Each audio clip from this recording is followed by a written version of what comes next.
Allah namamu, kami puji dan masyurkan. Isi dunia sujud di hadapan-Mu ya Tuhan. Allah sorga menyembah di Kau Khalik semesta.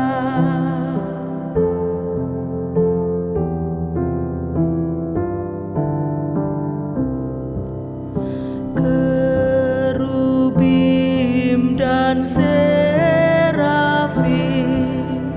memuliakan yang trisuci.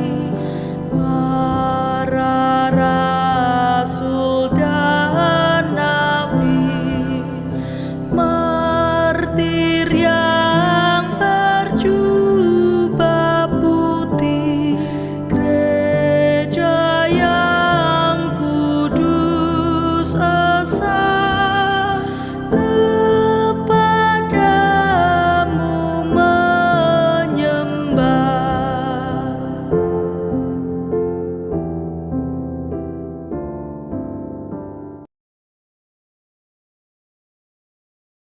Aku melayangkan mataku ke gunung-gunung.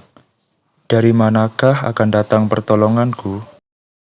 Pertolonganku ialah dari Tuhan, yang menjadikan langit dan bumi. Ia takkan membiarkan kakimu goyah. Penjagamu tidak akan terlelap. Sesungguhnya tidak terlelap dan tidak tertidur penjaga kita.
Tuhan telah memandang ke bawah dari surga kepada anak-anak manusia untuk melihat, apakah ada yang berakal budi dan yang mencari Allah.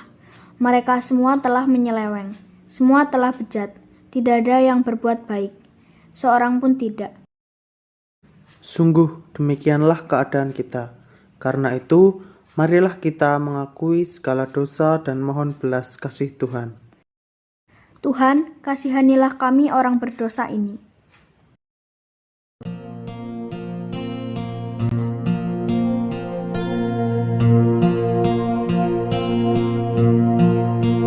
Meski tak layak diriku,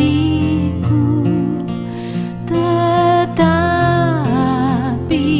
karena darah-Mu dan karena Kau memanggilku, ku datang, Yesus, padamu.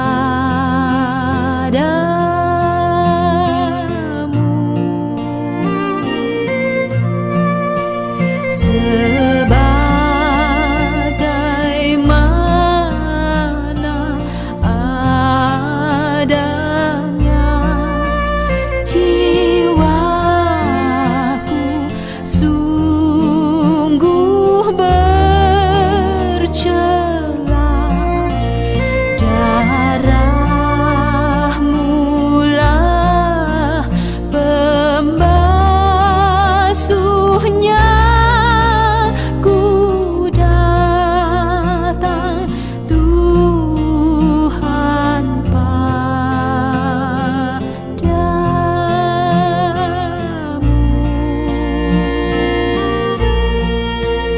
terombang-ambing berkeluh, gentar di kancah kemeluh. Ya anak domba Allahku, ku datang kini padamu.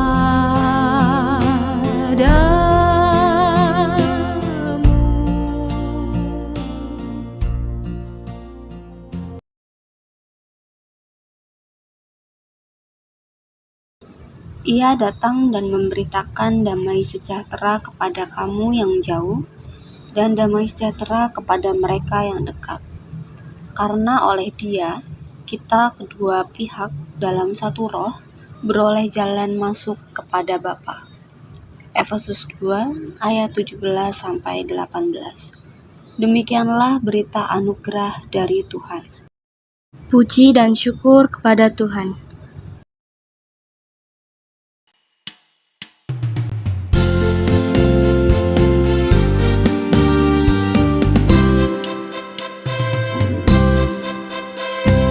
Mari kawan-kawan nyanyi gembira, gembira mengikuti bunyi lagunya. Mari kawan-kawan nyanyi gembira, supaya isi dunia mendengarkannya.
Markus 6 ayat 30 sampai 34, dilanjutkan ayat 53 sampai 56.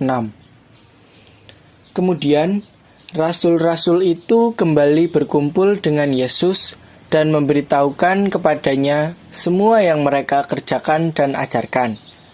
Lalu ia berkata kepada mereka, "Marilah ke tempat yang sunyi, supaya kita sendirian dan beristirahatlah seketika. Sebab memang begitu banyaknya orang yang datang dan yang pergi, sehingga makan pun mereka tidak sempat. Maka berangkatlah mereka untuk mengasingkan diri dengan perahu ke tempat yang sunyi. Tetapi pada waktu mereka bertolak, banyak orang melihat mereka dan mengetahui tujuan mereka. Dengan mengambil jalan darat, segeralah datang orang dari semua kota ke tempat itu sehingga mendahului mereka. Ketika Yesus mendarat, ia melihat sejumlah besar orang banyak.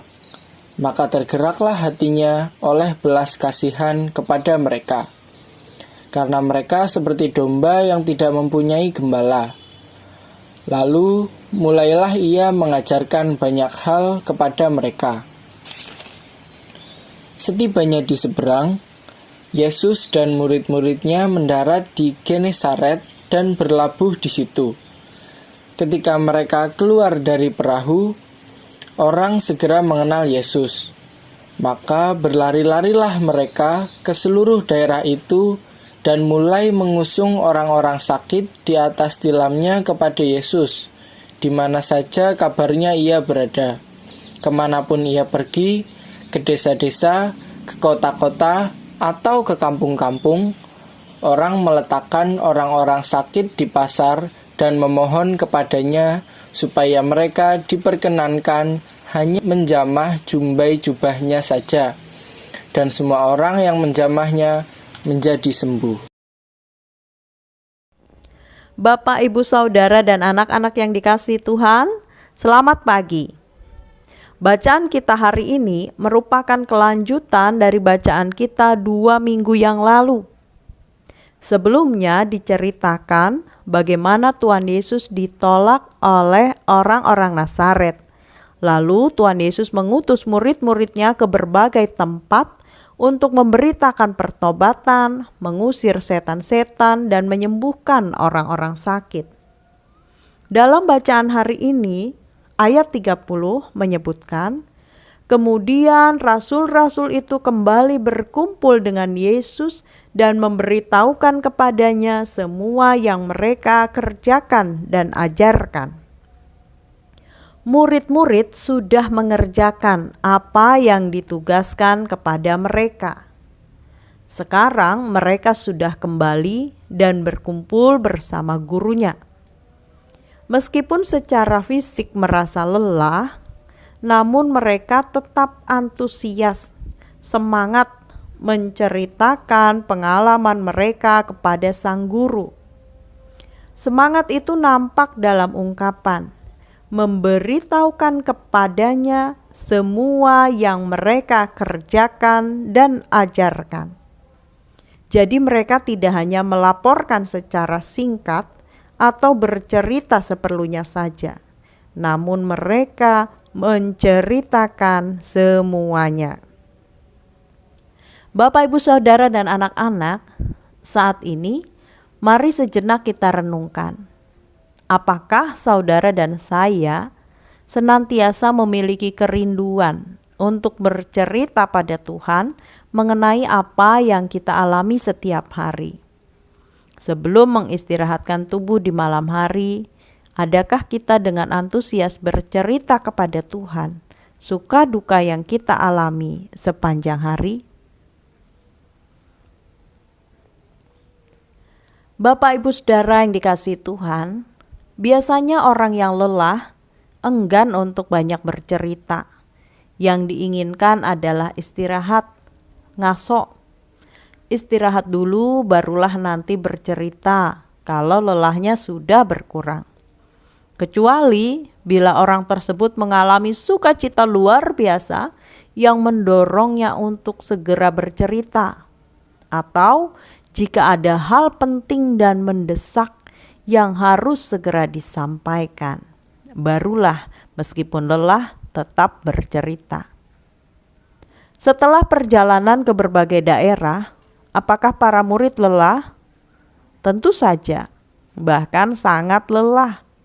Ingat, pada waktu itu mereka hanya berjalan kaki. Tidak ada kendaraan yang bisa ditumpangi. Tapi mereka tidak kembali dengan loyo dan mengeluh. Mereka tetap antusias bercerita kepada Tuhan Yesus tentang segala hal yang mereka alami dan kerjakan. Maka bisa disimpulkan bahwa para murid telah melakukan tugas yang dipercayakan kepada mereka dengan sukacita. Sukacita itulah yang mengalahkan rasa letih dan lelah secara fisik. Bapak, Ibu, Saudara, dan anak-anak, apakah kita juga merasa lelah dan letih dalam menjalani kehidupan ini? Berbagai persoalan hidup menguras pikiran dan tenaga serta melemahkan hati kita. Sesulit apapun, saudaraku, jangan berhenti. Percayalah bahwa Tuhan selalu menyertai. Tuhan Yesus menunggu kita di ujung jalan ini. Tuhan mau agar kita menuntaskan apa yang menjadi tugas dan tanggung jawab yang dipercayakannya kepada kita dengan sukacita.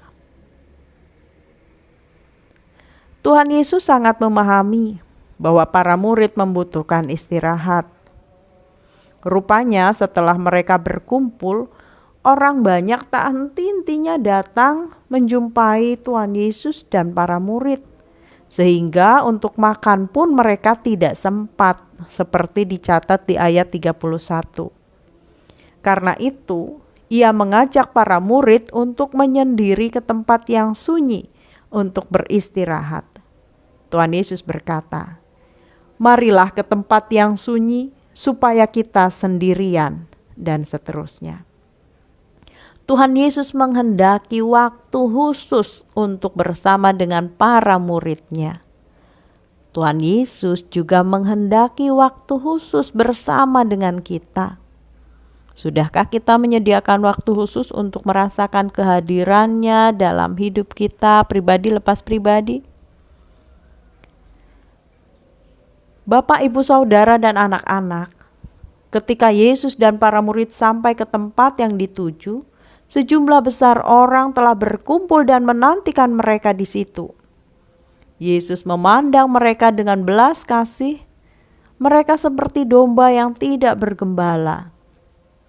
Tuhan Yesus tidak menolak atau mengusir mereka meskipun merasa lelah.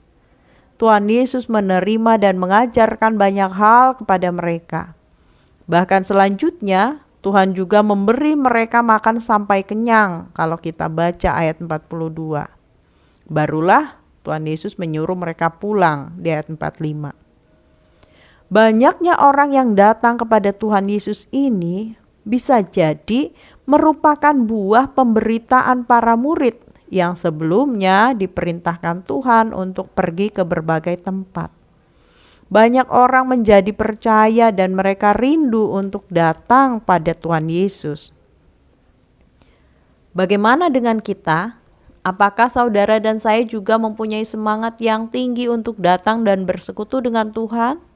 Apakah ibadah minggu, pemahaman Alkitab, persekutuan doa menjadi sesuatu yang kita nanti-nantikan? Atau sebaliknya, kita justru ingin menghindarinya? Renungkanlah. Pada waktu Tuhan Yesus dan para murid tiba di Genesaret, banyak orang mengenalnya dan segera membawa orang-orang sakit ke tempat-tempat yang sekiranya akan dilalui atau didatangi oleh Tuhan Yesus. Bahkan mereka memohon untuk diperkenankan hanya menjamah jubahnya saja. Dan semua orang yang menjamahnya menjadi sembuh, ayat 56. Bapak, Ibu, Saudara yang dikasihi Tuhan, apa yang dilakukan oleh orang banyak ini menunjukkan keyakinan mereka yang luar biasa. Mereka meyakini dengan hanya menyentuh jubah-jubahnya saja, mereka pasti sembuh, dan itu terjadi. Tetapi Markus, penulis dari Injil ini, ingin menekankan dan menunjukkan kepada kita semua bahwa kesembuhan itu bersumber dari Yesus sendiri. Kalau kita perhatikan bacaan kita, setelah orang banyak itu diperkenankan menjamah jubah Tuhan Yesus, Markus menerangkan semua orang yang menjamahnya menjadi sembuh. Kata menjamahnya menekankan bahwa kesembuhan itu berasal dari Yesus, bukan berasal dari jubahnya. Jubah Yesus bukanlah benda bertuah atau sejenis barang pusaka. Jubah Yesus bukanlah jimat. Kesembuhan itu berasal dari kuasa Yesus. Bapak Ibu Saudara yang dikasihi Tuhan, pernahkah kita memperlakukan benda-benda tertentu seperti sebuah jimat? Misalnya salib, Alkitab, kalung rosario, kalung doanya orang Katolik. Kita perlakukan seperti benda bertuah? Ingatlah, kuasa itu ada pada Tuhan sendiri, bukan pada benda-benda tersebut. Apalagi kalau saudara masih mengandalkan keris, batu akik, atau jimat-jimat yang lain. Hal itu tidaklah benar. Percayakanlah hidup saudara hanya kepada Tuhan. Kiranya Roh Kudus menyempurnakan pemahaman kita dan memperlengkapi kita untuk hidup seturut dengan kehendak-Nya. Amin. Saat teduh bagi kita.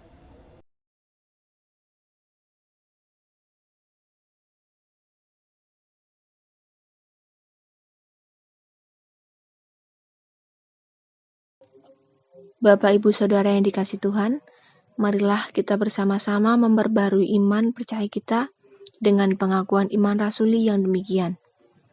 Aku percaya kepada Allah, Bapa yang Maha Kuasa, Khalik langit dan bumi, dan kepada Yesus Kristus, Anaknya yang tunggal Tuhan kita, yang dikandung daripada Roh Kudus, lahir dari anak darah Maria, yang menderita di bawah pemerintahan Pontius Pilatus, disalibkan, mati dan dikuburkan, turun ke dalam kerajaan maut.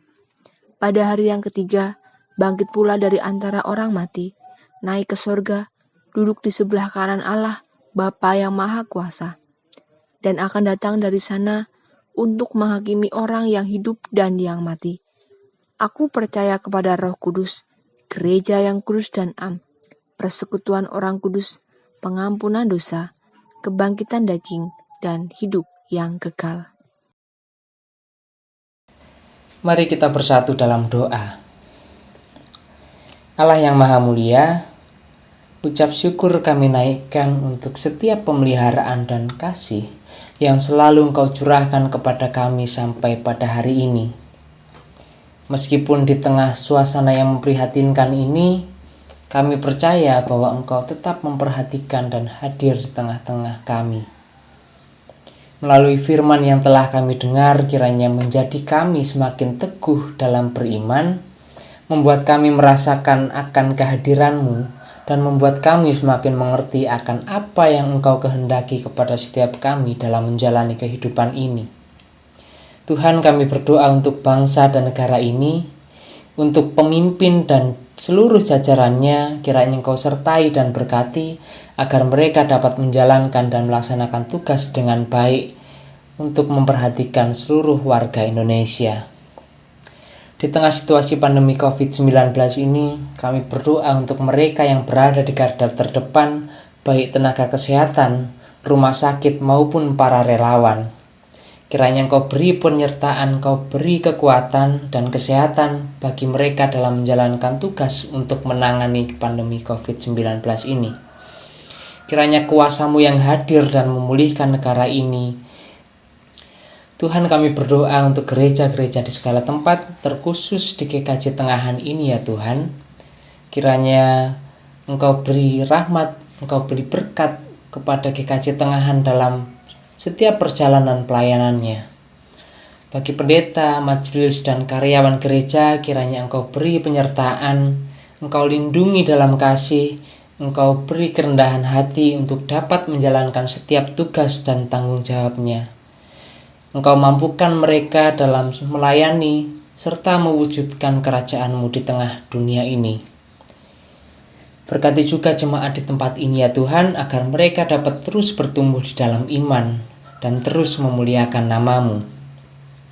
Kami juga berdoa Tuhan untuk saudara kami yang sedang mengalami sakit ataupun terpapar virus COVID-19. Kiranya Engkau kuatkan mereka, kiranya Engkau yang memulihkan mereka, baik melalui obat-obatan dan perawatan yang tengah dijalani. Di masa pandemi ini Tuhan, banyak sekali pergumulan yang tengah kami rasakan.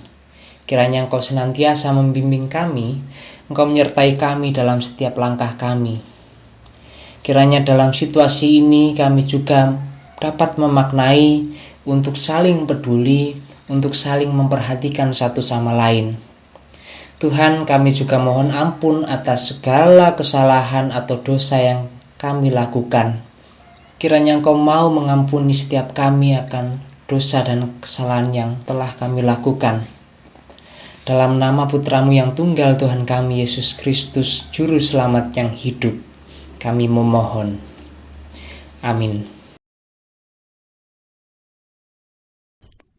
Saudara-saudaraku, marilah kita menghaturkan persembahan dengan mengingat nasihat ini. Muliakanlah Tuhan dengan hartamu dan dengan hasil pertama dari segala penghasilanmu, maka lumbung-lumbungmu akan diisi penuh sampai melimpah-limpah, dan bejana pemerahanmu akan meluap dengan air buah anggurnya. Amsal 3 ayat 9-10.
Marilah kita haturkan persembahan kita dalam doa.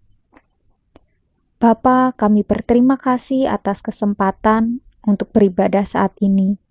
Sekalipun kami tidak bisa berkumpul dalam satu tempat, namun kami percaya Engkau Allah yang Maha Hadir.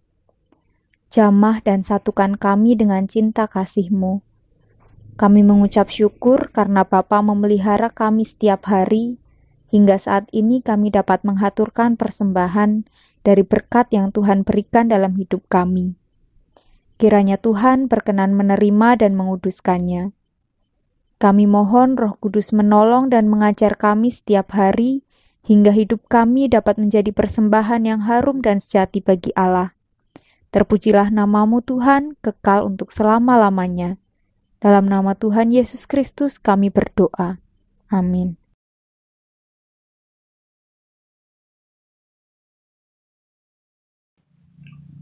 Saudaraku, di dalam Dia kamu juga turut dibangunkan menjadi tempat kediaman Allah, di dalam Roh.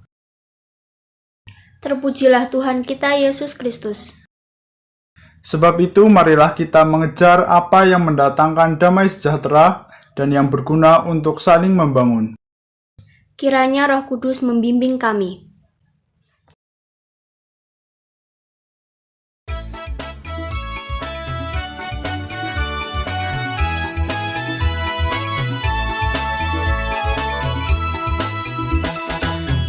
Jalan serta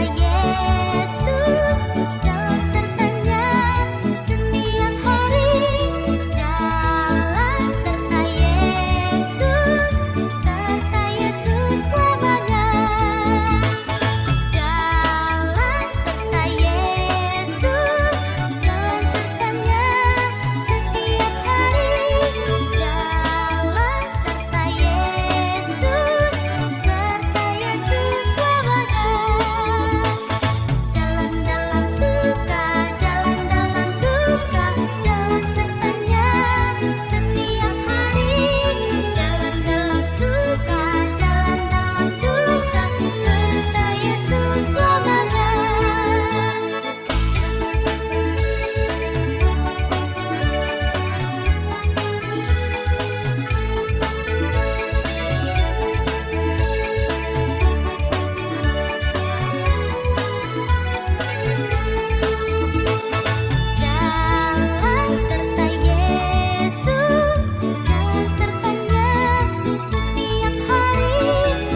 Terimalah berkat Tuhan.